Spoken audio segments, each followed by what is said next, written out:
বন্ধুরা, লক্ষ্মী ঝাঁপি ধারাবাহিকের আজকের পর্বে দেখানো হয়েছে ঝাঁপির দধিমঙ্গলের সময় ঝাঁপির মা ঝাঁপিকে চিড়েদই খাইয়ে দেয়।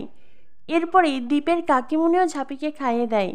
কাকিমুনি চূর্ণীকে বলে, হ্যাঁ রে চূর্ণী, বন্ধুটিকে চিড়েদই খাইয়ে দে, বিয়ের জল গায়ে পড়লে তোদের খুব তাড়াতাড়ি বিয়ে হবে। এই বলে কাকিমুনি হাসতে হাসতে চলে যায়। চূর্ণী তখন চিড়েদইয়ের বাটি হাতে নিয়ে ঝাঁপির দিকে তাকায়।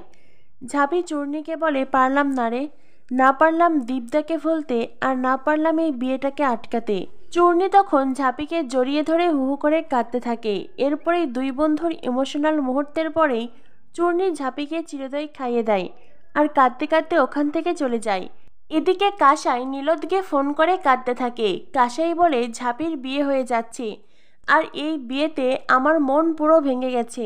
আমারও এখন মনে হচ্ছে যদি আমার তোমার সাথে বিয়ে না হয় তখন আমি কি করব নীল, আমি তোমাকে ছাড়া কি করে থাকবো। এরপরে কাসাই কাঁদতে কাঁদতে নীলদিকে বলে, আমার বারবার মনে হচ্ছে আমার বিয়ে ওই মুদির দোকানদার গোবর্ধন গলদারের সাথেই বিয়ে হবে। কথাটা শুনে নীলদ বলে, আমি আসছি। কাসাই বলে, আসছি মানে কোথায়? নীলদ বলে, তোমার কাছে। কাসাই বলে, কিন্তু সদর দরজা তো বন্ধ, তুমি আসবে কোন দিক দিয়ে? নীলদ বলে, আরে দাঁড়াও আসছি, এই বলে কল কেটে দেয়। এরপর দেখানো হয় পাইপ বেয়ে নীলদ কাশের কাছে আসে। কাসাই নীলদকে জড়িয়ে ধরে। নীলদ বলে, আমার বউকে ওই গোবর্ধন গোলদার বিয়ে করে নিয়ে যাবে আর আমি সেটা হতে দেব নাকি? তাই তো চলে এসেছি। এরপরেই কাসাই বলে, যে করেই হোক আমাকে ওই ঝাঁপির বিয়ে আটকাতেই হবে। ঝাঁপি আর দাদাভাইকে আমি এক করেই ছাড়বো। নীল বলে, কিন্তু কি করে? কাসাই বলে, আমি সিরিয়ালে দেখেছি যদি ছেলে মেয়ের গায়ে হলুদ হয়ে যায় যে কোনোভাবে তাদের বিয়ে হবেই, কোনো না কোনো অলৌকিক ঘটনা ঘটবেই। কাসাইয়ের কথা শুনে নীল হাসতে থাকে। এরপরে নীল বলে, এখন আমি যাই বুঝলে, যদি কেউ দেখে ফেলে তো সর্বনাশ হয়ে যাবে। কাসাই বলে, ও নীল, প্রথমবার তুমি আমাদের বাড়িতে এলে, একটু মিষ্টি খেয়ে যাবে না? নীল বলে, শোনা, এরকম গোপনে চুপি চুপি দেখা করতে এসে কেউ মিষ্টি খায় না। কাসাই বলে, তাতে কি হয়েছে, ফ্রিজে মিষ্টি তোলা আছে, আমি জাস্ট যাবো আর আনবো। তখনই সেখানে কাসাইয়ের বাবা আসে। ড্রয়িং রুম থেকে দোতলার দিকে তাকিয়ে চাদর মুড়ি দেওয়া কাউকে দেখে কাসাইয়ের বাবা বলে, এই তুই কে রে? এদিকে কাসাই আর নীল দুজনেই তো ভয় পেয়ে যায়। কাসাই তখন কি করবে কিছুই বুঝে উঠতে পারছে না, না ওখান থেকে সরে যেতে পারছে আর না পালিয়ে যাওয়ার আর কোনো পথ আছে। নীলদ তখন চাদর দিয়ে নিজের মুখ ঢেকে নেয় আর তারপরে কাসাইয়ের হাত নিজের গলায় ধরে। অন্যদিকে কাসাইয়ের বাবা চোর চোর বলে চিৎকার করতে থাকে। বাড়ির সবাই সেখানে আসে। দীপ এসে বলে, এই তুই কে রে, তুই কে, বল কে? পুরো বাড়িতে হাঙ্গামা সৃষ্টি হয়। কাসাই মনে মনে বলে, এইবার বুঝি আমার সবকিছু শেষ হয়ে গেল। নীল যদি ধরা পড়ে যায় তবে মা ছাড়া লক্ষ্মী সারা জীবন আমাকে আইবুড়ো হয়ে থেকে তারপরেই মরতে হবে। এখন আমি কি করব? এদিকে পুরো বাড়িতে নীল এদিক ওদিক দৌড়াচ্ছে আর তার পিছনে কাসাইয়ের পরিবারের সবাই দৌড়াচ্ছে। তখনই কাসাই কিছু উপায় না পেয়ে সিঁড়িতে পড়ে যাওয়ার অভিনয় করে, জ্ঞান হারিয়ে যাওয়ার নাটক করে। দীপ, অজয় সবাই তখন কাসাইয়ের কাছে ছুটে যায়, কাসাইকে চৌকিতে শুইয়ে দেয় আর ওই সুযোগে নীল বাড়ি থেকে পালিয়ে যায়। দীপ জলের ছিটা দিতেই কাসাই তখন জ্ঞান ফেরার নাটক করে। এরপরে কাসাইয়ের বাবা বলে, কিরে তোর কি হয়েছিল? দীপ বলে, কিরে তুই অজ্ঞান হয়ে গিয়েছিলি কেন? কাসাই বলে, আমি খুব ভয় পেয়েছিলাম রে দাদা ভাই। কথাটা শুনে কাসাইয়ের বাবা বলে, যখন ভয় পাওয়ার কথা তখন তুই ভয় পাসনি, আর এমন সময় ভয় পেলি চোট চলে গেল। আমি তো তোকে বাঘের বাচ্চা মনে করতাম, এখন তো দেখছি তুই ভোদরের বাচ্চা। কথাটা শুনে অজয় হাসতে থাকে। অজয় হাসতে হাসতে বলে, জেঠুমনি তুমি এটা কি বললে? বাঘ থেকে সোজা ভোদর, এতটা নিচে নামিয়ে দিলে?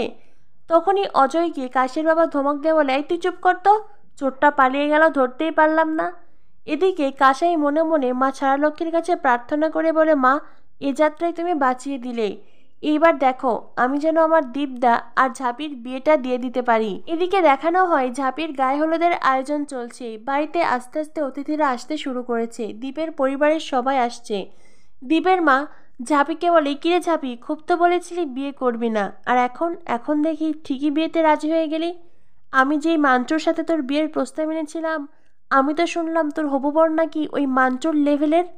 কথাটা শুনেই ঝাঁপি চুপ করে থাকে আর ঝাঁপির মায়ের মুখের হাসিও মিলে যায়। দীপও বুঝতে পারে তার মায়ের এমন আচরণ করা উচিত নয়।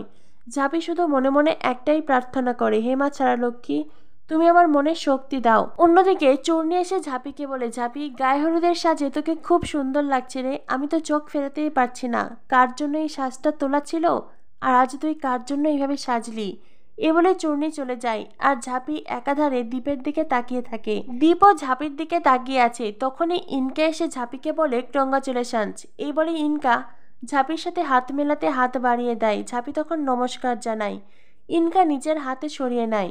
এরপরে দেখানো হয় গায়ে হলুদের তত্ত্ব আসে। দীপ সেই তত্ত্বগুলো সাজিয়ে গুছিয়ে রাখার কাজে সাহায্য করছে। যতই হোক পাড়া তো দাদা বলে কথা, পাড়ার মেয়ের বিয়েতে একটু তো সাহায্য করবেই। এদিকে দেখানো হয় কাসাই আলাদা করে হলুদের বাটি এনেছে। দীপের গায়ে ছোঁয়ানো হলুদ। কাসাই বুদ্ধি করে সকালবেলায় দীপের গায়ে হলুদ শুইয়ে দিয়েছিল, আর এখন এই হলুদের বাটি অর্ণবের বাটির সাথে পাল্টে দিতে চাইছে। তখনই সেখানে আসে ঝাঁপি। ঝাঁপি এসে কাসাইয়ের হাত ধরে। ঝাঁপি বলে, কাসাইদি তুমি কি করতে চাইছো? হলুদের বাটি কেন বদলে দিচ্ছ কাসাইদি? কাসাই তখন বলে, আমি তোর আর দাদাভাইয়ের গায়ে হলুদ করিয়ে দিতে চাইছি রে। আমি শুনেছি একবার যদি ভালোবাসার মানুষের সাথে গায়ে হলুদ হয়ে যায় তবে যে কোনো অলৌকিক ঘটনায় হলেও তোদের বিয়েটা হবেই। তুই এই নিয়ে একদম চিন্তা করিস না, আমি তোর সাথে দাদাভাইয়ের বিয়েটা দিয়েই ছাড়বো। ঝাঁপি বলে, কিন্তু আমি যে আর দীপদাকে বিয়ে করতে চাই না কাসাইদি। কাসাই বলে, মানে তুই দাদাভাইকে ভালোবাসিস না? ঝাঁপি বলে, ভালোবাসি তো, কিন্তু দীপ্তে ভালোবাসি ইনকাকে, তাই আমি ওদের সুখের সংসার ভাঙতে চাই না। জোর করে আর যাই হোক ভালোবাসা পাওয়া যায় না। তখনই ঝাঁপি বলে, শোন তো এইসব কথা বাদ দে, আমি তোকে যেটা বললাম সেটা একবার শোন। আরে ঝাঁপি, তোর ভালোবাসার মানুষের গায়ে ছোঁয়ানো হলুদ তোর গায়ে লাগবে, তুই বুঝতে পারছিস? ঝাঁপি বলে, কাসাইদি তুমি যদি এটা করো তো আমি নিজের কাছে নিজে খুব ছোট হয়ে যাব। দীপদা আমাকে বিয়ে করতে চায় না, আর আমি লুকিয়ে তার গায়ে ছোঁয়ানো হলুদ নিজের গায়ে মাখবো, এটা আমি করতে পারবো না। তখনই কাসাই বলে, শোন ঝাঁপি, ভালোবাসায় না এত বেশি আত্মসম্মান থাকলে হয় না। ভালোবাসায় একটু একটু সব কিছু মেনে নিতে হয়, নইলে তোরা এক হবে কি করে? ঝাঁপি বলে, আমি এইভাবে তো এক হতে চাই না। তখনই কাসাই বলে, আমি জানি না, তোরা যা পারিস তাই কর। এই বলে আবারও যেখানকার হলুদের বাটি সেখানেই রেখে দেয় কাসাই, আর রেগে মেগে ওখান থেকে চলে যায়। ঝাঁপি তখন মনে মনে বলে, জীবনে ভালোবাসা একটু কম পড়লে সমস্যা নেই কাসাইদি, কিন্তু আত্মসম্মানের সাথে আমি কোনো কিছু কম্প্রোমাইজ করতে চাই না। এরপর দেখানো হয় ঝাঁপির গায়ে হলুদ শুরু হয়ে যায়, আর গায়ে হলুদের দৃশ্য দেখে রনিত মনে মনে বলে, ঝাঁপি তুই আমাকে এতটা সস্তা ভেবেছিস? তুই এইভাবে আমাকে রিজেক্ট করলি তো আমি তোর এই বিয়ে কিছুতেই হতে দেব না। তোর বিয়ে যদি হয় তো আমার সাথেই হবে, যে করেই হোক আমি তোর এই বিয়ে আটকাবই। তখনই রনিত একজনের কাছে জানতে পারে ঝাঁপির বাবার কথাকে বিশ্বাস করে তার কোম্পানিতে অনেক মানুষ তাদের জীবনের সব সঞ্চয় রেখেছে মোটা লাভের আশায়, কিন্তু মোটা লাভ তো দূরের কথা, কোনো ইন্টারেস্টই পাচ্ছে না। এই নিয়ে লোকজনেরা বেশ ক্ষেপে আছে। কথাটা শুনেই রনিত মনে মনে বলে, এইবার এই বিষয়টা নিয়েই আমি ঝাঁপির বিয়ে ভাঙবো।